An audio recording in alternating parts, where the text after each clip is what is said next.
Hi everyone and welcome to Abhishek's Kitchen. Today we are going to make risotto marinara. At the end of this recipe, I am also going to share with you some plating ideas.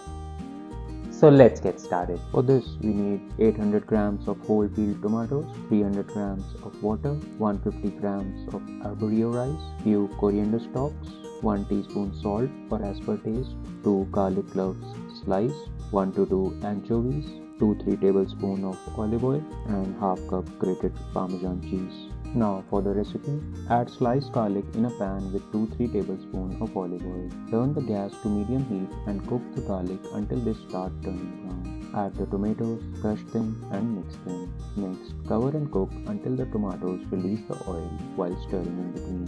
Next, add salt and coriander stalks and mix. After 2 minutes, add the rice and mix.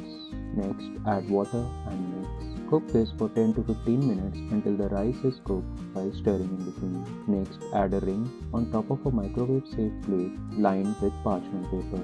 Add grated parmesan cheese inside the ring. Remove the ring and place this inside the microwave for 1 minute. Next, add anchovies on top of this and microwave for another 30 seconds. Your crispy parmesan dish is ready.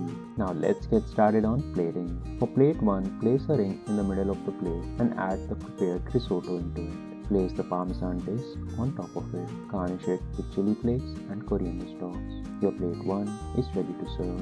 For plate 2, add the prepared risotto in a short glass. Place a similar shorter diameter parmesan dish on top of the glass. Garnish it with chili flakes and coriander stalks. Your plate 2 is ready to serve. For plate 3, in a martini glass, add the prepared risotto. Add the seasoned parmesan dish on top of it. Your plate 3 is ready to serve. Thank you and namaste from my side. See you all in the next video.